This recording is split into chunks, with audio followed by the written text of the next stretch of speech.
morning, welcome to a morning outlook. This is Kim speaking on Thursday, the 7th of November. So, Trump won. That's sorted the markets out. The US dollar's rallied, the equity markets have rallied. But today we have two key bits of news. We've got the Bank of England meeting, and which is at 12 o'clock, 12 noon.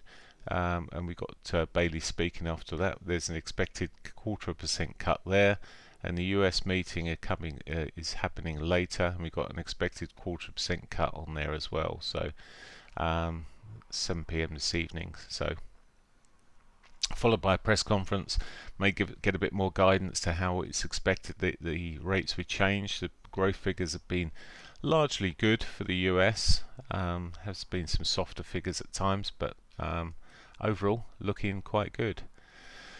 So that's today. So it's not an easy day in terms of those, but what will happen then in terms of the technicals here?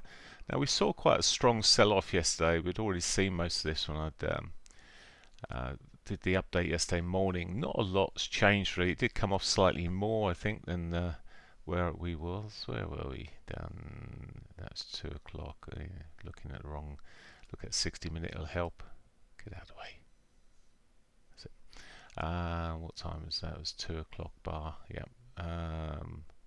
9 o'clock. It came off a little bit more, but since then it's sort of been rallying a tad. Well, I say rallying, but moving up, retracing. We have the daily pivot above, which could be a draw. It's going to be a difficult day to work anything else. It's difficult enough when we've got FOMC meeting anyway, but in terms of what's going to happen with these markets, it's certainly not straightforward from where we are. Remember, it's a president-elect. It's not the president yet, and that's not until January, February time that he fully takes over.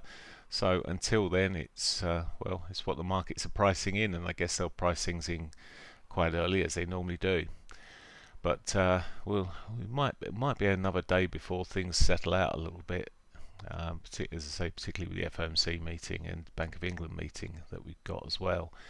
I'm not in a rush to get into these markets today at all. I'll look at some of the cross pairs this morning just to see how things are shaping up there. But euro-wise, I'm sort of looking at this bigger picture. We could get a run back down towards its lows. Certainly a big old day yesterday. The pound. So the pound again. The pound it pretty much bottomed out where I left it really yesterday. Didn't do too much more than that. Again, bouncing back up to its weekly pivot here. Looking slightly more bullish than the euro there, even though it's got a rate cut coming across. It did a bit more. It's more in line, or stronger than the euro's running at the moment. It's broken through these short-term lower highs coming through there. We put a higher low in. It's looking more positive. We'll see how things shape up. Quite often after news, depending on the news, we'll get back to where it was previously. It will work its way back in, subject to how it's going to affect the markets, probably more in the intermediate period rather than the longer term. But we know what's coming. Dollar yen. The yen, it again pushed up solidly yesterday, partial down here. Retracing a little, not massively. I need to just really go out. Let's just have a look at the weekly picture here, see where it is. That's quite a retrace it's had, in fact. I was waiting originally to see if we got more to the downside here. Well, that's just moved away from that happening. Let me just have a look at where we are in terms of retracements here. Yeah, it's just gone through the 61.8% there.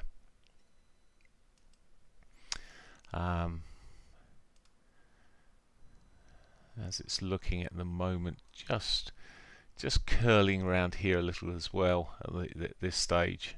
But again, you might be looking at how it reacts to its daily pivot if it gets back there. Right, Aussie dollar.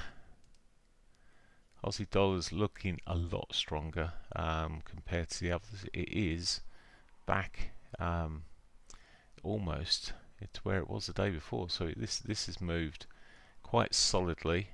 Now, maybe helped by China and its stimulus measures that are occurring, and it's expected to happen more stimulus. It's certainly, the announcements look 2 o'clock. It's giving it the boost maybe it needs. Whether it will run out of gas today is another matter. It's already done the daily pivot, and it's just short of the range of it into its R1 there. Prior highs sitting above there. It doesn't look particularly attractive for a trade for me at this moment.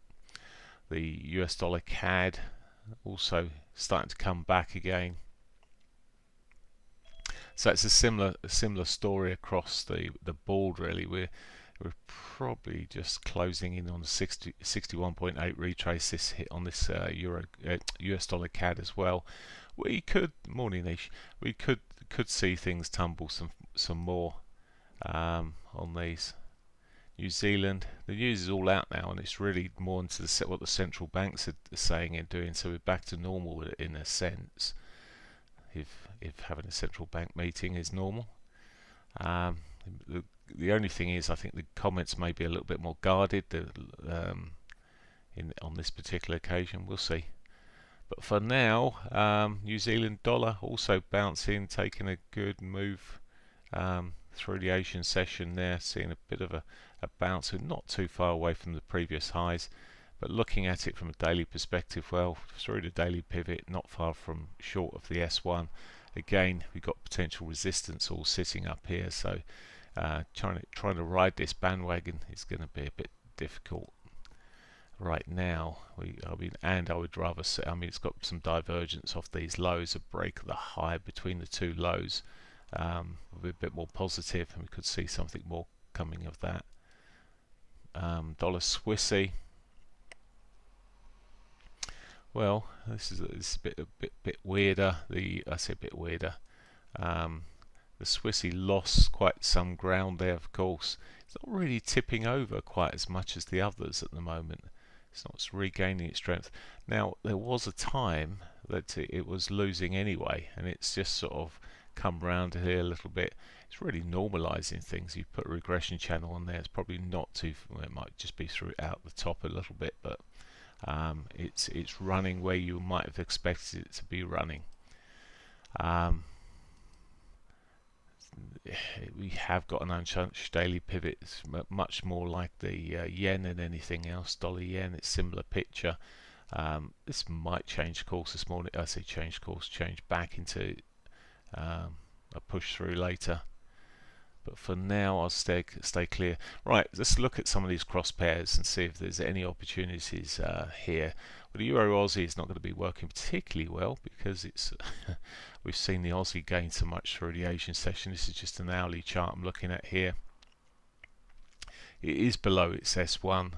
There is scope for it to run as it's broken there. If it breaks the lows of the current move there, there is the potential for the S2 to be hit. As having missed the daily pivot, there's a much higher probability, having hit the S1, that the S2 gets hit. So there's potential there. Euro CAD, it's a bit weirder, but so you see the range actually. There we go. So there's the range. It's gone pillar to post on this. It lost quite a lot there quite early on yesterday. Well, 10 o'clock through, moving back southbound, but that was early hours on the news. It did come off quite a lot further. I question whether this will, well, I'd like to see it get back up here just to potentially short it. Lower time frames, again, a break of these lows here could be a continuation to the downside. It's just looking that bit softer. The pound's going to be a difficult one today, so I'm not going to look across there. I was looking at Euro Swissy the other day, but no, that's gone horrible now. No. The pound pairs are going to be difficult because at 12 o'clock we got, well, gold's up a little this morning. It did come off quite a bit yesterday in the end. it was slower coming off there. 11 o'clock in the morning it really sold off stronger. It's run down to its weekly S3 at the moment, catching a bit of a bounce. The stronger dollar, everything else, and the more settled approach that might be coming here might see gold sold a little bit more. But as I explained yesterday, the BRIC countries are increasing their stocks of gold, and we could see this eventually. They'll be buying into it slowly. It's not far off its daily 50 here. It's sort of already, I mean, on some charts it might have hit the daily 50. There are slight variations. Right, oil is off nearly 0.5% this morning. Doesn't look very much, but again, yesterday wasn't a surprise that we saw an early sell-off there, stronger dollar, but it has come right the way back again. It's whether or not this sort of little doubly top sort of area, whether this is going to sort of show us a bit more of a continuation. We had been running off a little bit, but actually, sorry, the bigger trend had been to the upside there. We'll see what he does this afternoon. There. Okay, equity markets, well, all new all-time highs here on the S&Ps. Has come off a little bit this morning. There you go. Bit question marky again now. We've seen the reaction. What's it going to do? Is the question. There is the potential for it to run back down to its pivot. I wouldn't want to be short. I wouldn't want to be on the short side of this, but I could if it gets back to that pivot and we get a bounce. Really, well, again, untouched daily pivot. We might get the rally back into that. Just all a bit sluggish at the moment. It's the honeymoon soon over, and the FTSE, well, just remains into a horrible mess. And we've got the Bank of England statement later in the voting, and that might shape this up a little bit more as well. Okay, I shall leave it there. Just watch out, of course. Two lots of news. 12 o'clock we've got the Bank of England. 7 p.m. this afternoon we've got the US Fed meeting. Have a great day. Catch you later.